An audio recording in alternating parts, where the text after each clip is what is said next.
Keseluruhan aspek penting dari mencapai tujuan nasional atau cita-cita bangsa berasal pada kesigapan serta kapasitas SDM sebagai modal manusia bagi penerus bangsa dalam menghadapi tantangan masa depan yang semakin kompleks. Jika ditelaah kembali, human capital atau modal manusia merupakan seperangkat faktor penggerak kekuatan sumber-sumber daya yang lain, sehingga tiap individu manusia juga sebagai elemen pengendali dalam segala bentuk lingkungan yang bersifat kompleks, sehingga perlu menaruh fokus perhatian yang lebih. Human capital merupakan fokusnya pada investasi dari nilai tambah sumber daya manusia untuk nantinya menciptakan inovasi-inovasi baru. Selanjutnya akan dibahas terkait 4 dimensi dalam pembentuk human capital. Pertama, model psikologis atau psychological capital. Terdapat 4 dimensi dalam psychological capital yang biasa disingkat menjadi HORE, yaitu hope, optimism, resilience, dan self-efficacy. Hope atau harapan merupakan sesuatu yang tampak sebagai emosi serta mampu memotivasi tindakan dan mempengaruhi pikiran serta perilaku. Selanjutnya optimism atau optimisme. Berikutnya resilience atau daya tahan, suatu kemampuan yang dimiliki individu untuk menghadapi suatu kondisi yang tidak menyenangkan. Yang terakhir self-efficacy atau confidence atau kepercayaan diri. Dimensi yang kedua adalah intellectual capital atau modal intelektual, merupakan suatu kompetensi yang dimiliki individu dalam bekerja atas pengalaman bertugas yang dimiliki atau experience, keterampilan atau skills, serta pengetahuan atau knowledge, dan kapasitas atau kemampuan yang dimilikinya atau capabilities. Ketiga, emotional modal, yaitu suatu modal kematangan emosional dalam menghadapi suatu masalah atau kedewasaan, memiliki motivasi dalam pekerjaan, memiliki keterampilan sosial yang baik, serta memiliki regulasi diri dalam berpikir serta bertindak. Keempat dimensi pembentuk modal terakhir adalah social capital. Menurut Putnam, konsep modal sosial mengacu pada keterampilan individu dalam menjalin relasi sosial sehingga terbentuknya jaringan sosial, menyesuaikan diri terhadap norma, serta kepercayaan terhadap lingkungan sosial yang berlaku di tempat yang berada. Bagian berikutnya akan dibahas terkait membentuk kewirausahaan sosial yang memiliki etos kerja. Secara umum, kewirausahaan sosial diartikan sebagai suatu aktivitas bisnis dengan memiliki sifat tujuan sosial. Menurut Drayton, kunci utama dalam kewirausahaan sosial ialah yang pertama, harus punya inovasi sosial yang mampu mengubah sistem yang ada di masyarakat, dan yang kedua, munculnya individu-individu yang punya visi misi, sifat kreatif, jiwa wirausaha, serta beretika dalam menggagas suatu inovasi tersebut. Dalam dunia pendidikan, harusnya menciptakan lulusan-lulusan yang berintegritas, punya kepribadian yang baik, serta mampu mengembangkan potensi diri. Sifat-sifat tersebut yang harus dimiliki agar nantinya memunculkan sikap etos kerja yang baik, sehingga etos kerja tersebut nantinya juga akan menciptakan kecerdasan emosional dan kecerdasan sosial agar dapat menciptakan sikap dan sifat kewirausahaan. Dengan demikian, untuk mewujudkan kewirausahaan sosial, maka langkah yang harus dilakukan oleh dunia pendidikan ialah menghasilkan lulusan-lulusan yang punya etos kerja yang baik serta memiliki sifat daya kreativitas dan inovatif yang tinggi.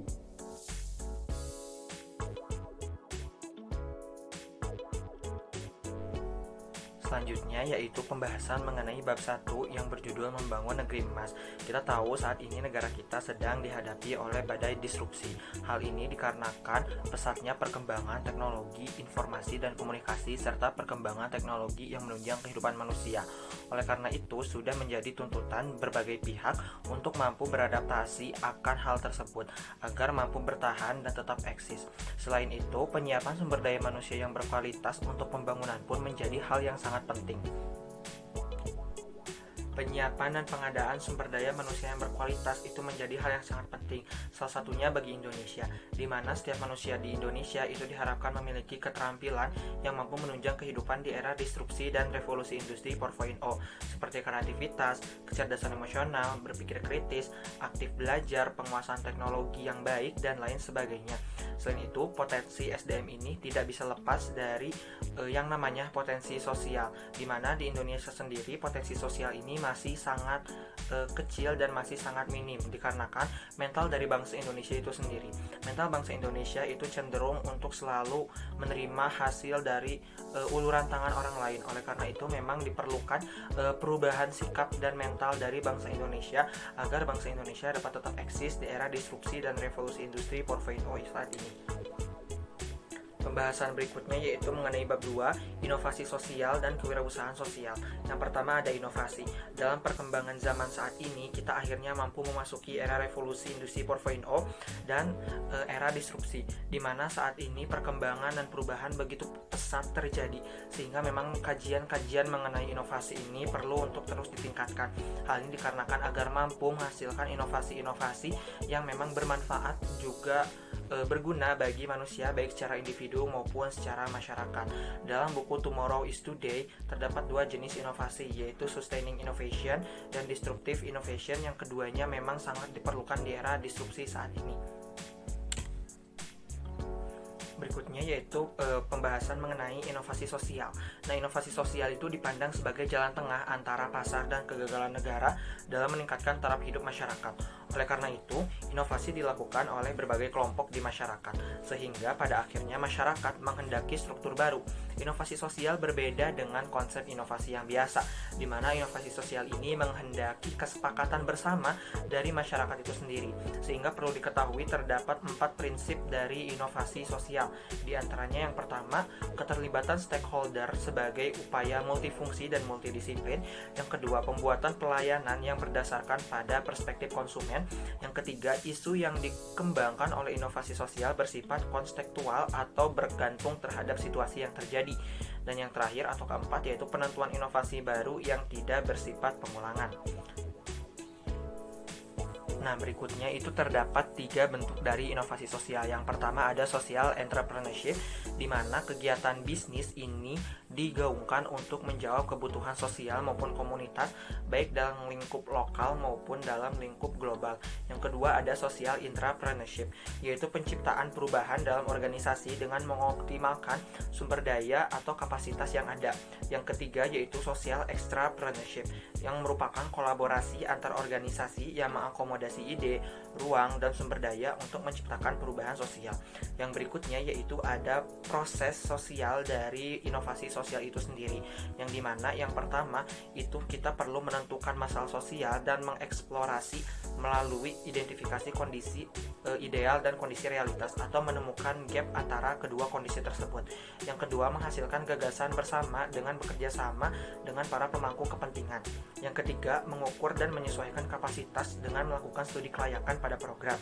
Yang keempat, melakukan kerjasama dengan mitra secara kolaboratif dengan berbagai relasi dari berbagai bidang. Dan yang terakhir yaitu menghasilkan inovasi sosial yang mampu memecahkan masalah sosial dan berdampak baik pada masyarakat. Selain proses tersebut, kita pun perlu mengetahui ciri-ciri dari inovasi sosial itu sendiri. Yang pertama, cirinya itu yaitu cross-sektoral, atau sebuah inovasi sosial itu merupakan melibatkan lintas sektor yang menjadi keniscayaan. Hal ini dikarenakan dengan adanya lintas sektor maka akan semakin besar peluang untuk melakukan kolaborasi. Yang ketiga yaitu open and kolaboratif, artinya aktivitas ini terbuka bagi beragam pihak untuk masuk dan bersinergi. Yang keempat yaitu grassroots and bottom up, di mana salah satu ciri dari inovasi sosial adalah bahwa gerakannya dimulai dari kegelisahan akar rumput atau kegelisahan yang ada di masyarakat, yang akhirnya menimbulkan suatu motivasi untuk melakukan suatu inovasi sosial. Yang keempat yaitu prosumption and co-production, yaitu proses kolaborasi yang erat yang membuat beragam pihak atau aktor seakan melebur dan susah dipisahkan. Yang kelima yaitu mutualism, yakni hubungan erat yang saling menguntungkan satu dengan yang lain. Yang keenam, creates new roles and relationship. Sebuah inovasi sosial itu memiliki ciri, salah satunya adalah terbangunnya peran-peran baru dan hubungan baru yang belum ada sebelumnya. Dan yang ketujuh yaitu better use of asset and resource, yaitu pemanfaatan sumber daya yang terbatas dengan maksimal untuk menciptakan suatu inovasi sosial. Yang kedelapan yaitu develop asset and capability, di mana proses inovasi sosial ini bukan hanya suatu proses berpikir dan menghasilkan sesuatu, namun bagaimana caranya untuk membangun dan menjaga aset tersebut agar mampu berdaya dan juga bernilai bagi masyarakat. Nah, berikutnya selain inovasi terdapat juga kewirausahaan sosial. Kewirausahaan sosial merupakan aktivitas yang dilandasi oleh dorongan yang kuat untuk manfaat sosial dan praktiknya, menggunakan orientasi kewirausahaan serta cenderung terkait dengan konteks sosial di mana aktivitas tersebut dilakukan. Proses kewirausahaan sosial sendiri itu memiliki basis seperti berikut, di mana struktur atau situasi atau konteks lingkungan itu membentuk pemikiran habitus aktor yang kemudian memberikan daya dorong perilaku. Yang kedua yaitu lingkungan dapat mendukung atau menghambat praktik kewirausahaan sosial. Yang ketiga, kemampuan melihat masalah sebagai peluang adalah kemampuan dasar dalam membangun praktik kewirausahaan sosial. Dan keempat yaitu keyakinan terhadap ajaran agama memberikan energi besar terhadap upaya membangun kewirausahaan sosial. Salah satunya yaitu kita bisa melihat dari karya Weber tentang etika Protestan dan semangat kapitalisme. Dan yang kelima yaitu dukungan SDM dan finansial membangun praktik kewirausahaan sosial tetap berjalan. Yang keenam, praktik kewirausahaan sosial menghasilkan ranah baru, yaitu ruang interaksi antara individu yang tercipta setelah adanya praktik kewirausahaan sosial tersebut. Berikutnya perlu kita ketahui pula bagaimana cara pandang terhadap kewirausahaan sosial ini. Yang pertama, kewirausahaan sosial tidak terlepas dari konteks lingkungan tempat aktor tersebut berada. Yang kedua yaitu kemampuan melihat kondisi dengan cara yang berbeda merupakan daya dorong untuk membangun praktik kewirausahaan sosial. Yang ketiga, optimalisasi penggunaan kapital dapat membantu praktik kewirausahaan sosial berjalan dan terus bertahan. Yang keempat, praktik kewirausahaan sosial dapat menghasilkan ranah baru, yaitu terciptanya kelanggengan inovasi sosial. Yang kelima, salah satu bentuk lanjutan dari praktik kewirausahaan sosial yaitu adalah terbangunnya bisnis sosial. Bisnis sosial ini diciptakan memang bukan hanya untuk mendapatkan keuntungan secara ekonomi, namun membantu meringankan beban masyarakat.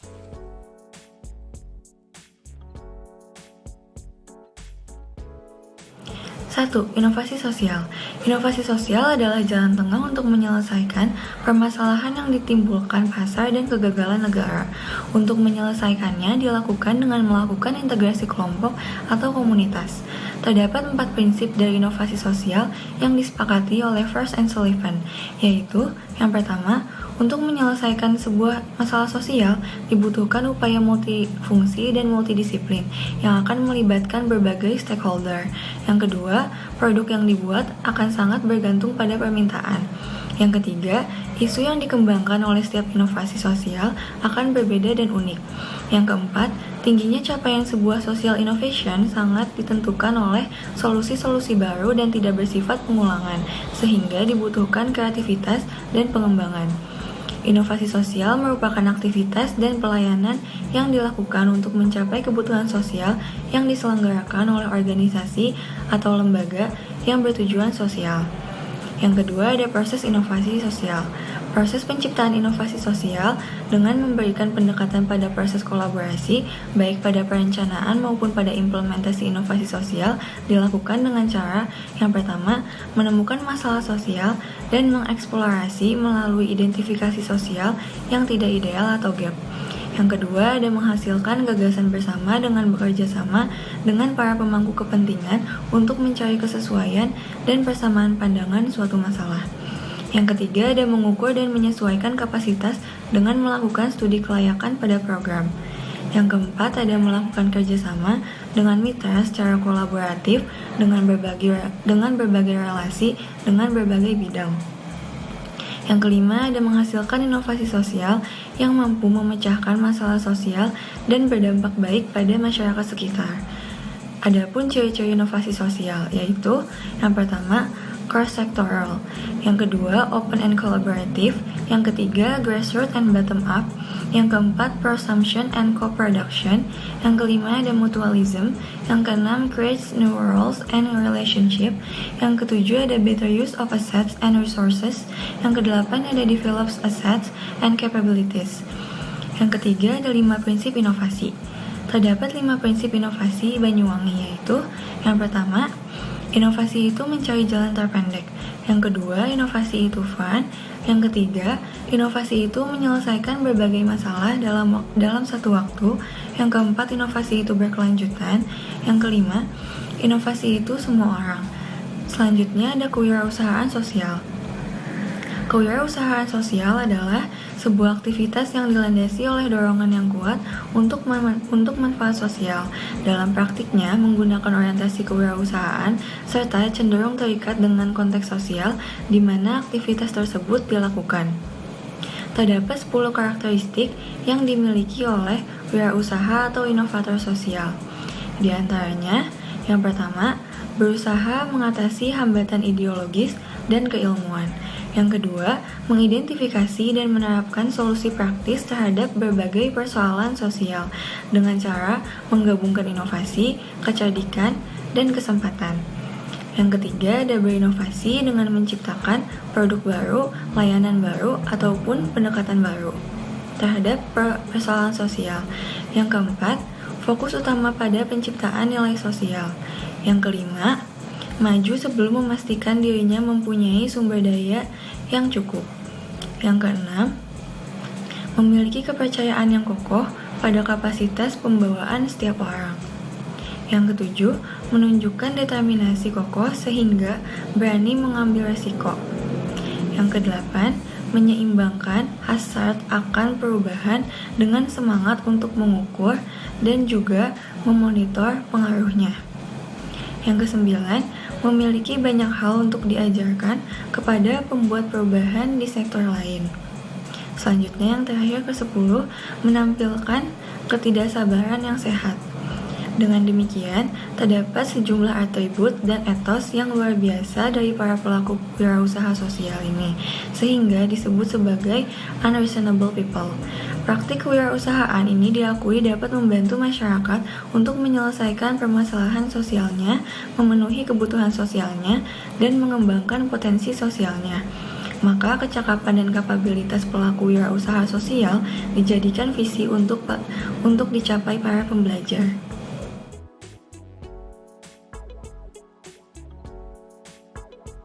Dalam buku Strawberry Generation disebutkan bahwa hal terpenting yang perlu kita tanamkan adalah growth mindset. Hal ini diperlukan agar individu termotivasi untuk membangun kompetensi dan kapabilitas baru melalui keterampilan yang spesifik. Pada dasarnya, keterampilan ini merupakan salah satu pilar penting yang dapat meningkatkan value individu di luar kemampuan teoritisnya. Maka dari itu, sudah semestinya kurikulum di dunia pendidikan perlu diskemakan untuk membangun kemandirian dan mendorong pola pikir growth mindset. Model pendidikan yang semula teacher-centered learning perlu ditinggalkan dan diubah menjadi self-directed learning. Selain itu, ada pula pembahasan mengenai pendidikan inovasi sosial. Pendidikan inovasi sosial merupakan sebuah proses pendidikan yang berusaha untuk mengembangkan lulusan perguruan tinggi dalam mengubah dunia menjadi lebih baik. Para generasi ini tergolong sebagai generasi yang berwawasan luas dan bertanggung jawab. Selain itu, generasi ini juga berperan sebagai inovator, pemimpin, dan komunikator yang memiliki kecerdasan emosi yang tinggi. Lalu ada pula tentang pendidikan karakter. Karakter itu sendiri adalah landasan dari kesadaran budaya dan perekat budaya. Adapun, nilai dari sebuah karakter digali dan dikembangkan melalui budaya masyarakat itu sendiri. Dan yang terakhir adalah praktik wirausaha. Adanya praktik wirausaha dapat mendorong potensi besar terhadap pembentukan soft skill bagi para pelakunya. Aktivitas kewirausahaan dibangun oleh dua aspek besar, di antaranya adalah mindset dan metode. Melalui program ini, terdapat berbagai karakter positif yang dapat diperoleh dari diri siswa. Di antaranya yaitu, siswa dapat bergerak, berkarya, dan mengejar target. Lalu, siswa juga dapat mengembangkan kreativitas, menghayati kerja keras orang tua, bekerja sama dengan pihak lain, merasakan penolakan, dan berpikir long-term vision behavior. Praktik tersebut tentunya tidak hanya dilakukan di level sekolah menengah, tetapi juga dilanjutkan ke level perguruan tinggi dengan sejumlah penyesuaian. Mahasiswa sebagai unit tertinggi pendidikan tentu merupakan agen perubahan yang perlu menghayati nilai-nilai kewirausahaan. Pada dunia bisnis, istilah ini dikenal dengan sebutan entrepreneurship.